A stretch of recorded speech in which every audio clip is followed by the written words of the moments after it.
আসসালামু আলাইকুম। এইচএসসি শিক্ষার্থীদের জন্য গত ক্লাসে আমি প্রথম পত্র নিয়ে আলোচনা করেছিলাম। তো এখন আমরা দ্বিতীয় পত্র নিয়ে আলোচনা করতেছি, হায়ার ম্যাথ দ্বিতীয় পত্র। আমাদের সেম কোশ্চেন, যে 8টা কোশ্চেন থাকবে, 8টা কোশ্চেন থেকে আমরা 5টা কোশ্চেনের অ্যান্সার করতে হয়। তো প্রথম পত্রে আমরা যে পরিমাণে কষ্ট করি, তার চেয়ে বেশি কষ্ট মনে হয় এই অধ্যায়টাতে, এই সেকেন্ড পেপারের মধ্যে করতে হয়। তো সেকেন্ড পেপারে নির্দিষ্ট কিছু অধ্যায় আমি আমি স্থির করে দিয়েছি যে এইগুলো থেকে তোমরা যদি করতে পারো তাহলে আশা করি এখান থেকে তোমাদের ভালো কিছু করা সম্ভব। এখানে দুইটা বিভাগ আছে, আমি দুইটা বিভাগ থেকে সিলেক্ট করেছি। প্রথম দুইটা বিভাগ মানে ক বিভাগে তোমার এটা যদি ক বিভাগ হয়, ক বিভাগ, এটা যদি খ বিভাগ হয়, ক এবং খ এই দুইটা বিভাগের মধ্যে তোমাদের এখান থেকে আসবে তোমার 3টা কোশ্চেন, ইভেন এখান থেকে আসবে তোমার 2টা কোশ্চেন। তো এই তিনটা অধ্যায় থেকে মজার ব্যাপার হলো আমাদের 2টা অধ্যায় করলেই আমরা 2টা কোশ্চেন, মানে 3টা কোশ্চেন অবশ্যই পাবো। তো সেই 2টা কোনটা?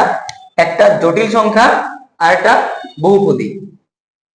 এই 3 + 4 এই 2টা চ্যাপ্টার থেকে আমরা পাবো 3টি কোশ্চেন। তো যদি আমরা এই 2টা চ্যাপ্টার থেকে 3টা কোশ্চেন অ্যান্সার করতে পারি তাহলে অবশ্যই আমরা এখানে 30 নাম্বার আমরা নিয়ে আসতে পারবো। এরপরে যে হলো তোমার খ বিভাগ।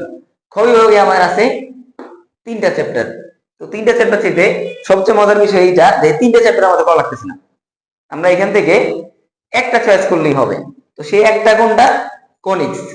এই কনিক্স থেকে যদি আমরা ঠিকঠাক মতো অঙ্ক করতে পারি, আশা করি এই কনিক্স অধ্যায়টা অনেক বড়, তবুও এখান থেকে যদি আমরা করতে পারি, এখান থেকে আমরা 2টি কোশ্চেন পাবো মাস্ট। তো আমরা এই থেকে কি বুঝলাম যে এই গতিবিদ্যা, স্থিতিবিদ্যা এই দুইটা করা লাগবে না আমি তা বলবো না, এই দুইটাও তোমাদের করা লাগবে, কিন্তু পাস করার জন্য বা ভালো তুমি 5টা কোশ্চেন অ্যান্সার করার জন্য তোমার এই কয়টা অধ্যায় করলে আশা করা যায় তুমি পরীক্ষায় ভালোভাবে পাস করে আসতে পারবা। তো অধ্যায়গুলো কয়টা? আমি এখানে কয়টা অধ্যায় লিখেছি, মোট লিখেছি 6টা। তো 6টা চ্যাপ্টার থেকে তোমাদেরকে আমি সাজেস্ট করতেছি কয়টা? এখানে ক বিভাগ থেকে 2টা এবং খ বিভাগ থেকে 1টা। তার মানে তোমাদের 6টা থেকে 3টা, মানে তুমি অর্ধেক করলেই হয়ে যাচ্ছে। মানে 3টা চ্যাপ্টার তুমি যদি ঠিক মতো বাসায় একটু প্র্যাকটিস করো, অবশ্যই তুমি এখান থেকে 5টা কোশ্চেনের অ্যান্সার করতে পারবা। অবজেক্টিভ তো অবভিয়াসলি তুমি পারবা। তো এই কনিক্স এর বিষয়গুলো তোমরা একটু ভালোভাবে খেয়াল করবা। কনিক্সে অনেক কিছু কিছু বৃত্ত সম্পর্কিত অনেক বিষয়, তো এইগুলো যদি তোমরা একটু ভালোভাবে পড়ো তাহলে আমার মনে হয় না তোমরা কোনোভাবে আটকাবা।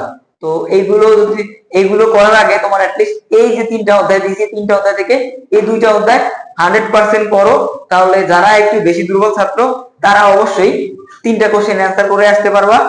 আর পাস করা অস্বাভাবিক কোনো কিছু হবে না। আমরা পাশের জন্য আমরা পড়ি না, আমরা পড়াশোনা করি জীবনকে গড়ার জন্য, ভালো কিছু করার জন্য, ভবিষ্যতে ভালো কোনো একটা ভার্সিটিতে যাওয়ার জন্য। তো তোমরা সবাই ম্যাথ গুলো করো, বাসায় ভালোভাবে করো। ম্যাথ আসলে কঠিন বিষয় না, একদম সহজ বিষয়। তো ম্যাথ নিয়ে যখন আমরা চিন্তা করব তখন পারবো। আমরা ম্যাথ নিয়ে কোনোভাবে চিন্তাই করতে চাই না। ম্যাথ দেখলেই আমরা মনে করি কি একটা ভয়, ভীতি আমাদের মধ্যে চলে আসে। ম্যাথ মানে অনেক সমস্যা, অনেক কিছু। আসলে গণিত জিনিসটাই সমস্যা, সেই সমস্যাটাকে আমরা সলভ করাটাই আমাদের দায়িত্ব। এই ম্যাথটা তৈরি করছে কারা? আমাদের মতো মানুষরাই তৈরি করছে। তো আমরা সেই ম্যাথটাই সলভ করব, আমাদের সেই মাথা দিয়ে আমরা সলভ করব, অবশ্যই পারবো। তো ম্যাথকে ভয় না, ম্যাথকে আমরা পজিটিভলি নিব যে ম্যাথ পারবো। তুমি কোনো জিনিস পারো না, সেটা তুমি যদি বসে থাকো তাহলে সেই জিনিসটা তোমার আগাবে না।